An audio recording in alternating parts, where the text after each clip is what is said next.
I am going to start with a question for all of you. I want you to think about the moments that you hear news, information, stories about the environment, and then I want you to think, how does it make you feel? Now that can feel a difficult question. We are able to feel more than one thing at any given time. So, I will make it a little bit easier for you. I will let you choose up to 3 words that you feel reflect the feelings that come up for you when you hear news and information about the environment. And be honest with yourselves. And when you've got at least 1 word, can you raise your hand so I can see how it's percolating? Okay, a few of you getting there. Great.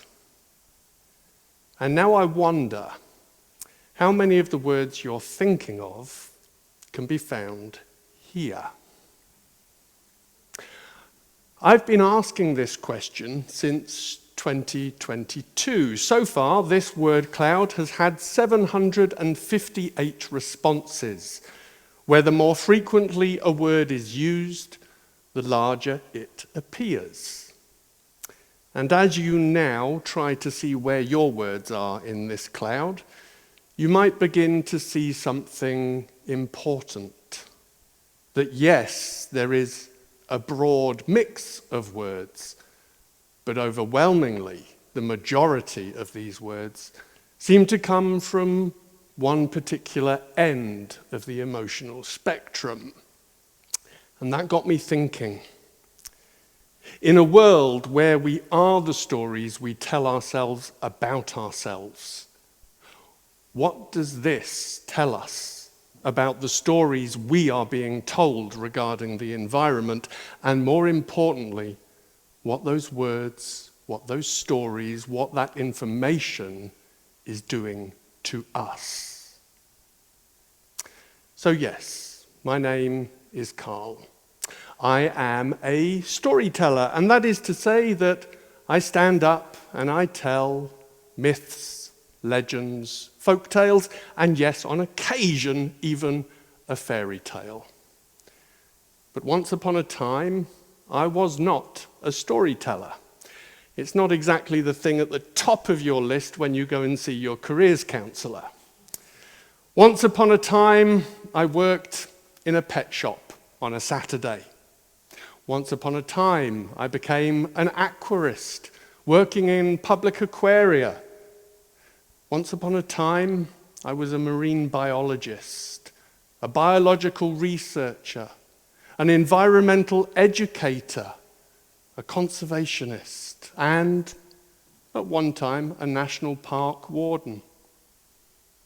And then came the coronavirus pandemic. And in the middle of lockdown, I woke up to something shocking. I realized I'd given up. Somehow, despite everything I used to be, I found myself in a place where I was just numb to it all. And I thought, how? How did this happen?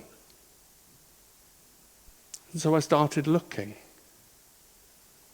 And it didn't take long before I found the smoking gun that killed my passion. These are just a flavor of the headlines that emerged in 2021 in response to the Intergovernmental Panel on Climate Change report.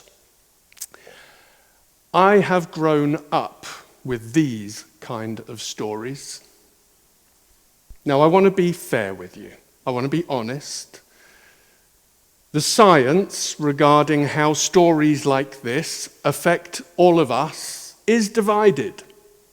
Understandably, a little bit of concern, can drive us into action. But the science is also clear. There is a tipping point. a point where we move into a place where the anxiety becomes destructive, leads to eco-anxiety, action paralysis, apathy, and yes, depression. So when I started asking my question, it was to see whether the things I was feeling were common to others. And it was not until I actually started asking this question of young people that I came to realize how important this subject is. I was consulting with a youth group, a circus group. I asked them exactly the same question I asked you. And we were having a conversation, but there was one girl. She wasn't joining in the conversation. She was about 13 years of age. She took a sticky note instead, and she began a doodle. And then when she had finished that doodle, she started writing a few words upon it. And then she added it to the sheet of paper we were working on. This is that sticky note. The moment I saw this, the moment I realized what I needed to do. This sticky note now sits right above my desk, reminds me every day why stories are important. From this, now I understood what I needed to do. I needed to show stories, tell stories that help people realize things can be better, that we can be better. Unfortunately, traditional stories are filled with such examples. So today, as you arrived here in TEDxNantymoel, you probably noticed the rain. The rain trickling down on the green and bracken brown hills, travelling down rivulets into little streams down to the river below. The River Ogmore, which flows from here all the way to the sea. And as you travel along that river, you come to a place where it is joined by two other rivers, the place where three rivers meet. And at that place where three rivers meet, there used to be a spring.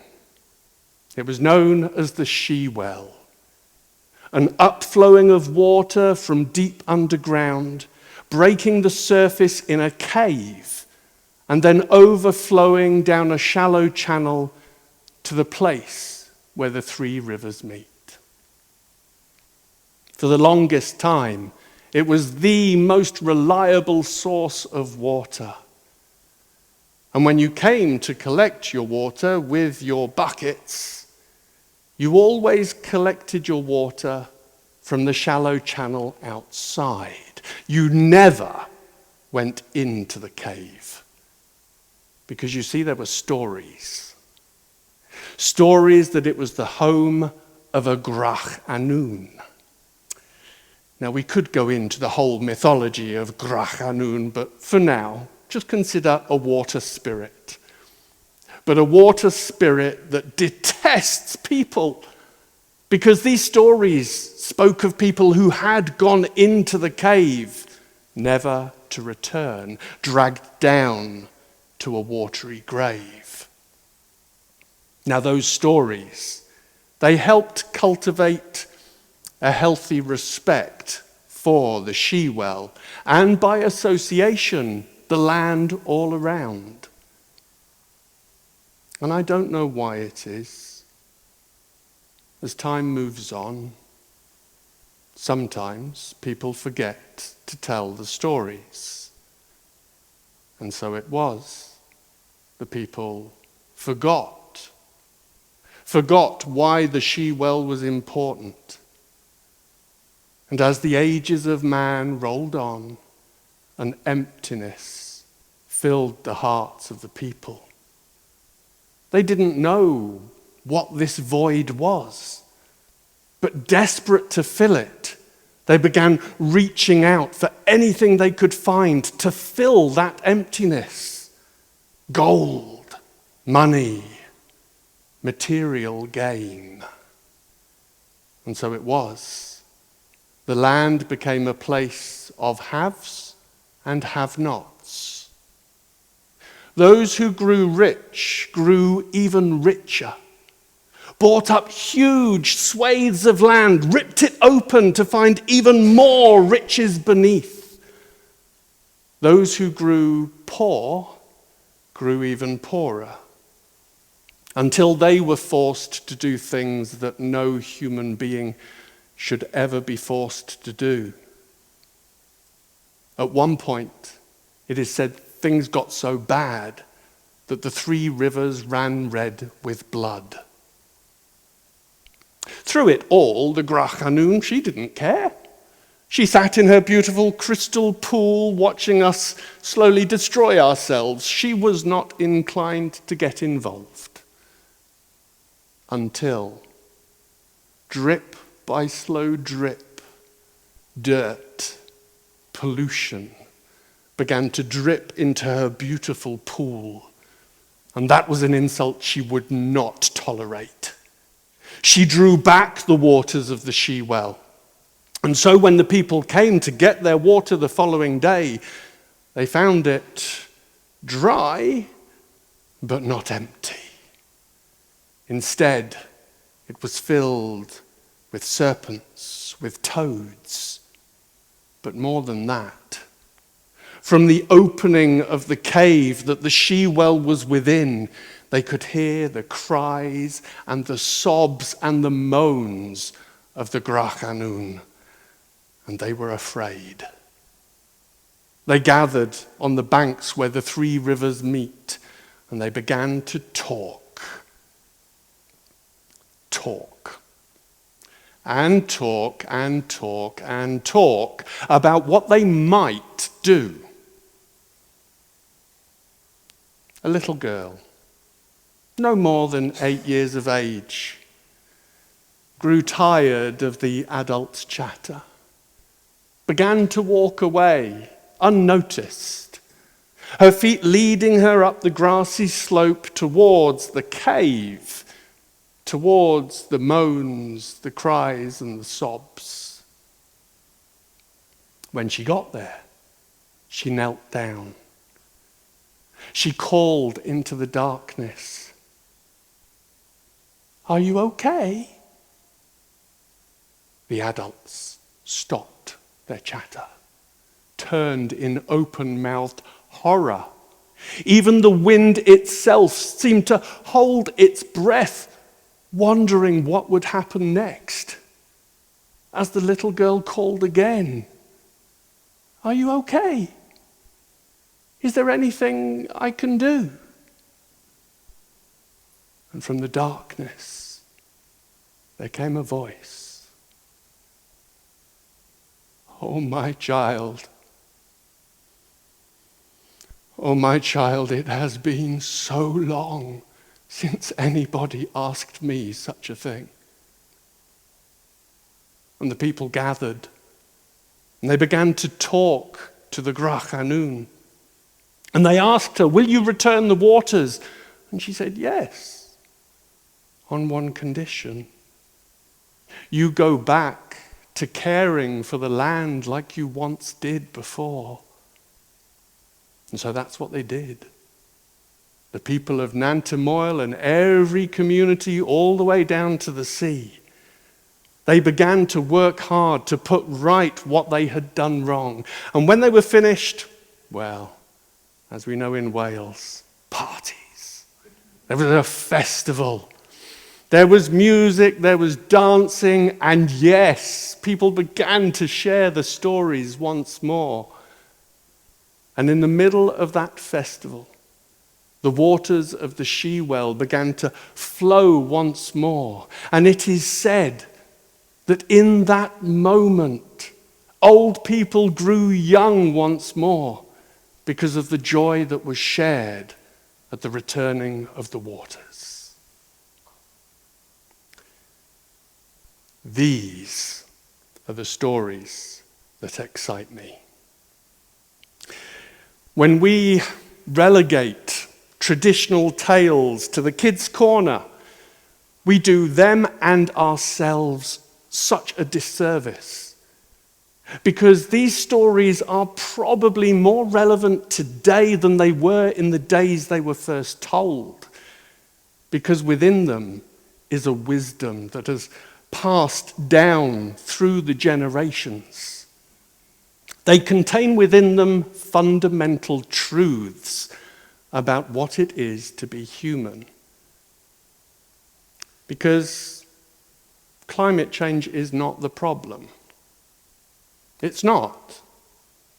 Pollution, biodiversity loss, ocean acidification, the list goes on, but these things are not the problem. They are symptoms. Symptoms of something that has gone wrong in us. Symptoms of something we have lost touch with. And these stories can bring us right back to it.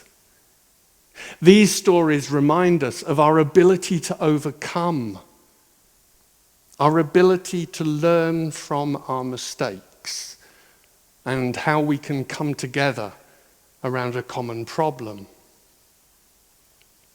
Was it not just a single voice that pointed and said, "Look, the emperor's got no clothes," and that single voice liberated 1,000 more who all thought the same thing, they were just afraid to speak it. So perhaps the time has come for all of us to take a little bit more responsibility, be more conscious of the stories we make room for in our hearts, and in particular, the stories we choose to propagate, stories that we give energy to. If perhaps through traditional stories we can begin to focus on the things that drive us forward instead of what holds us back, we might find other words to fill this word cloud with. And who knows? Maybe we'll find a fairy tale solution. Thank you.